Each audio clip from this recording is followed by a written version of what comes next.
Essa geração que está agora com menos idade, que, por exemplo, hoje está fazendo vestibular aqui, ela não pode ser formada com a percepção de que a gente deva adotar a mediocridade como sendo nossa referência para algumas coisas. Isto é, deu para passar? Claro que não. E mediocridade, como eu dizia, é hábito. O contrário também, que é capricho. Também é hábito. Exemplo, eu viajo bastante, portanto, eu durmo muito em hotel, em viagem. Todos os dias que eu estou viajando, eu acordo no hotel de manhã, sozinho, que é o que a Cláudia espera, certo? Ao acordar, eu estou sozinho. Primeira coisa que eu faço, além de ir ao banheiro, usá-lo, escovar o dente, é lavar o rosto e pentear o cabelo e a barba. Pra quem? Não tem ninguém ali comigo. Mesmo. Certo? Por que pentear o cabelo e a barba? Pra mim. Sabe por quê?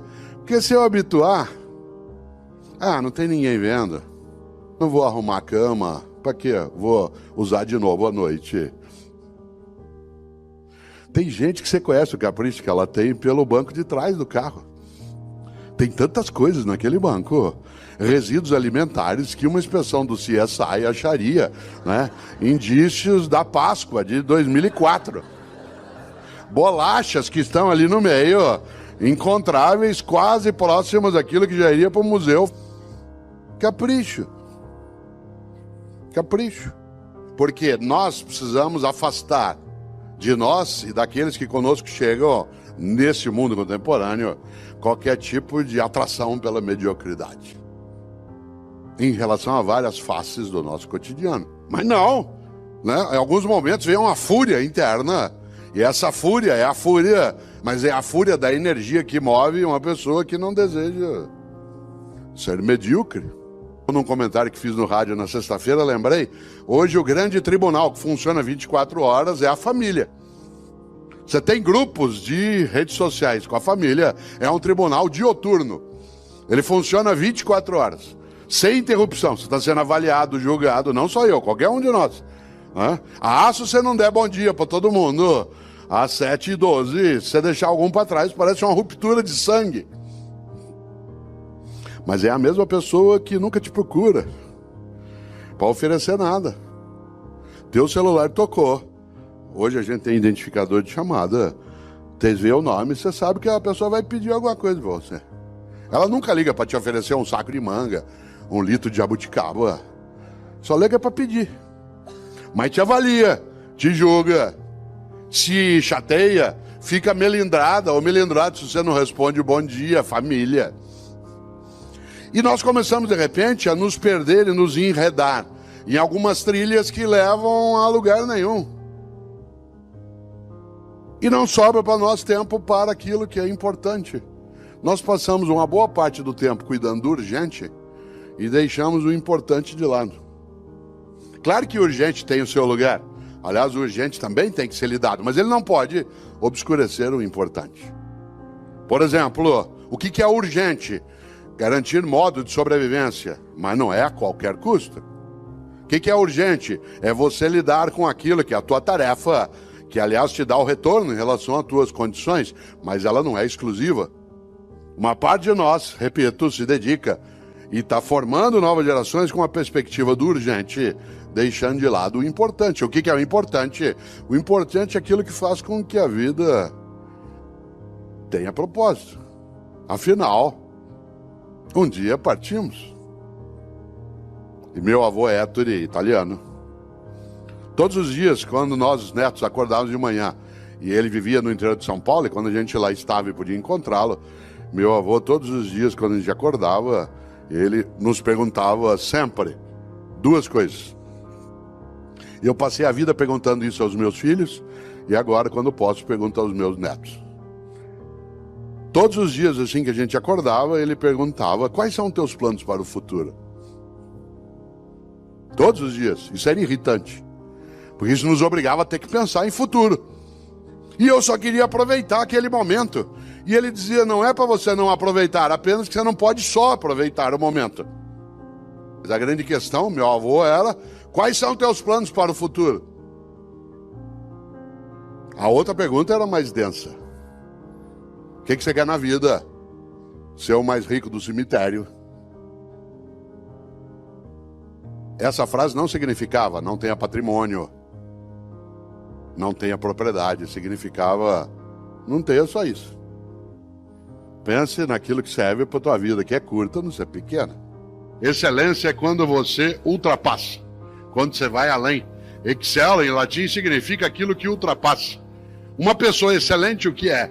Uma pessoa excelente é aquela que vai além do óbvio. Uma pessoa excelente é aquela que faz mais do que a obrigação. Cuidado. Fazer mais do que a obrigação não é trabalhar sem salário, trabalhar sem recurso. Trabalhar fazendo mais do que a obrigação é ter a obrigação como ponto de partida e não como ponto de chegada. Uma pessoa excelente é aquela que parte da obrigação e não chega na obrigação. A obrigação é da onde você segue no começo e não o local onde alcança ao final. Você conhece gente excelente.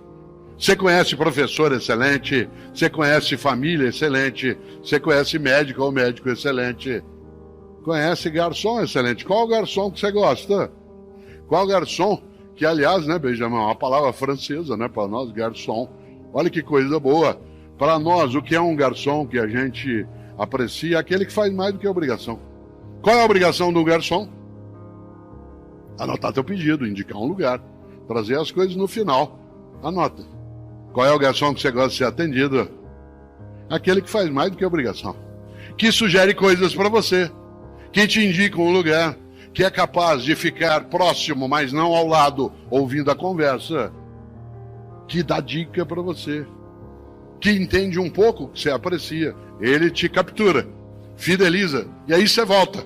E em vez de ter uma única refeição naquele lugar, se tem uma coisa que você quer, é voltar lá outras vezes. É interessante. É aquela pessoa que é excelente. Olha que coisa curiosa, uma história que aconteceu um dia comigo e com o Fernando, que está sentado aqui, né? Eu não dirijo. Eu não tenho carteira de motorista, não tenho habilitação e não dirijo por uma razão que às vezes parece estranha. Eu não dirijo porque eu não gosto, né? E eu não aprecio fazê-lo. Tem gente que acha, como, você não dirige? Eu digo, eu não dirijo, não boto ovo, não fabrico rádio, né? Tem uma série de coisas que eu não faço no meu dia a dia. E eu não dirijo, e o Fernando, que aqui está, né? Ele faz comigo os percursos, os lugares, e ele dirige. Eu nunca esqueço, não sei se o Fernando se lembra, há uns 6 anos, nós estamos voltando de São João da Boa Vista, uma ótima cidade, quase na fronteira de São Paulo com Minas, né, em outro lado de Minas, e a atividade terminou 9h30 da noite, mas naquele momento não havia pandemia, e ao final havia uma sessão de autógrafos, e quem tinha livro, havia sessão de fotos, coisa que hoje nós, por enquanto, não podemos fazer. Aliás, porque queremos ficar todas vivas e vivos e bem. E nesse sentido, naquele momento, saí eu, depois que a palestra terminou, para os autógrafos e fotos, e tudo terminou perto das 11h30 da noite. E nós com uma fome danada, querendo comer alguma coisa, a gente tinha tomado um lanche na hora que chegou, mas já estava muito tarde. Saímos de São João da Boa Vista, pegamos a estrada e nada aberto na estrada. Todos os postos já fechados no horário que a gente passou, era 1h e pouco da manhã, tudo fechado. De repente, a gente está vindo e vê a luz acesa num posto de gasolina. Fernando entrou, a gente babado de fome, já era 1h e tanto da manhã, e eu rapidamente fui até o balcão, ali havia uma estufa, e nessa estufa 2 bolinhos. E eu disse ao garçom, por favor, o senhor nos dá esse bolinho? Ele disse, eu se fosse o senhor não comia não. Isso criou um afeto nosso. Aliás, quando a gente pode, a gente passa por lá. Atenção, olha que pessoa excelente. Ele não se contentou em ser exclusivamente um vendedor. Tal como faça o teu melhor, não pode ser pela maldade, pelo indecente, pelo inaceitável. Embora fosse um negócio, uma regra boa na vida é não fazemos qualquer negócio. não fazemos qualquer negócio. Só que ele não se contentou, olha que interessante, em dizer o que eu posso fazer. Nós dissemos, e não dá para a gente pedir um sanduíche. Ele disse, a essa hora a cozinha já fechou. Atenção no que eu vou dizer agora, porque é isso que marca o passo de uma pessoa que procura excelência na atividade dela. Em vez de dizer, a cozinha já fechou, o que eu posso fazer? Ele disse, como vocês estão com fome, eu vou preparar um sanduíche frio. Se vocês não se incomodarem, eu pego o pão, coloco um pouco de manteiga, né, de presunto e queijo. Ótimo. O que ele fez? O melhor na condição que ele tinha. Eu insisto, eu não estou dizendo que você é medíocre. Estou dizendo que você e eu podemos ficar medíocres. Quando? Quando a gente deixa de procurar o melhor na condição que a gente tem e fica se habituando com o possível. E quando a gente se habitua com o possível, a única coisa que a gente faz é sair por aí resmungando. O que eu posso fazer? Isso não dá certo.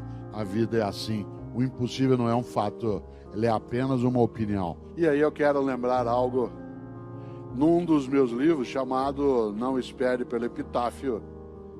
Eu cito exatamente uma perspectiva que eu gosto bastante, trazida um dia pelo grande mineiro de Itabira, Drummond, Carlos Drummond de Andrade. Ele, num dos seus poemas, diz algo que eu sintetizo de um modo que ele não escreveu.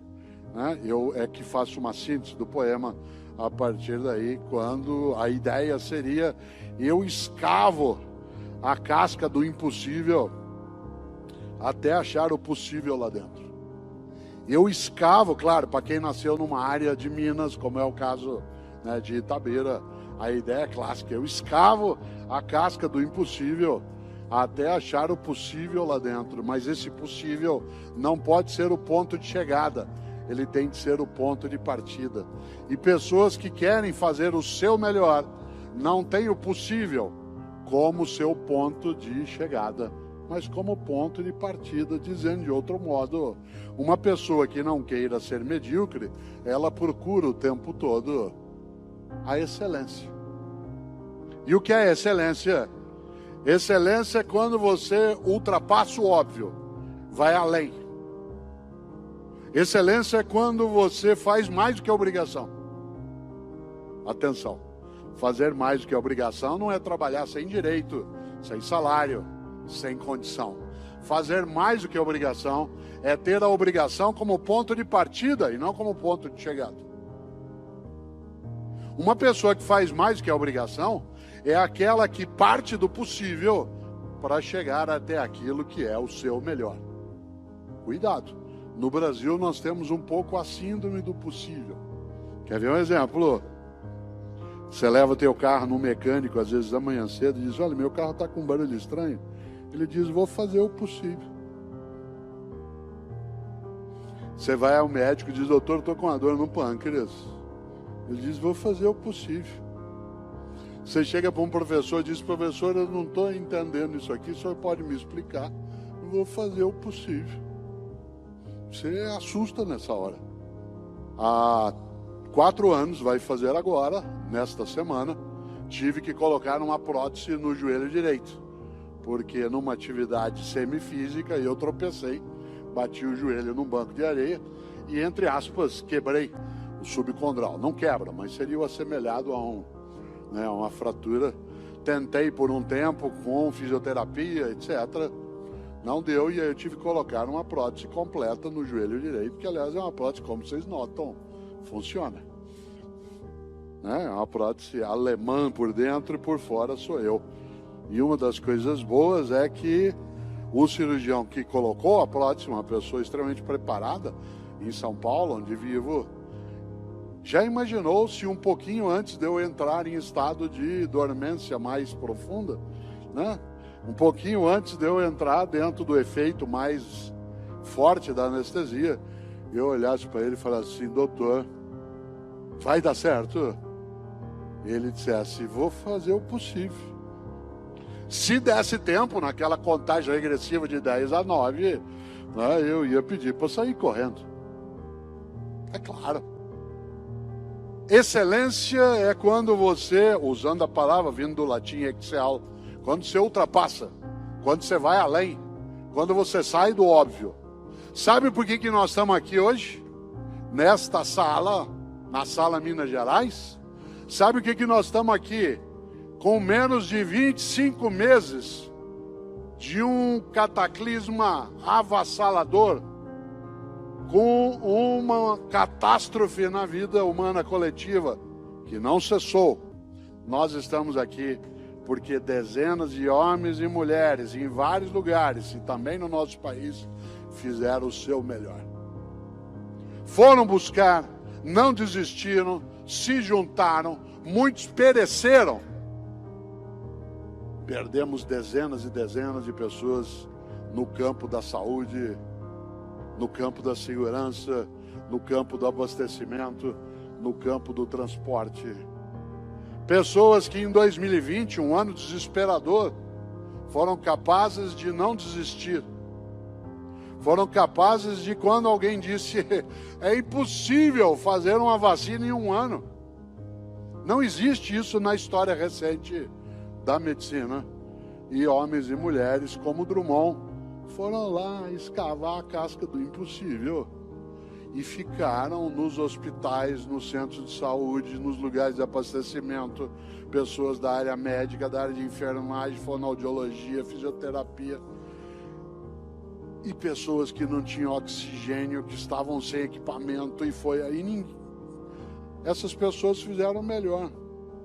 A gente viu dezenas de fotos no nosso país, em vários, de pessoas da área de atendimento sentados no corredor, exaustos, mas sem desistir. Quantos em 2020, você se lembra, eu também, em vários lugares, e aqui inclusive, não foram para casa. Ficavam nos lugares, porque se fosse para casa podiam contaminar a família.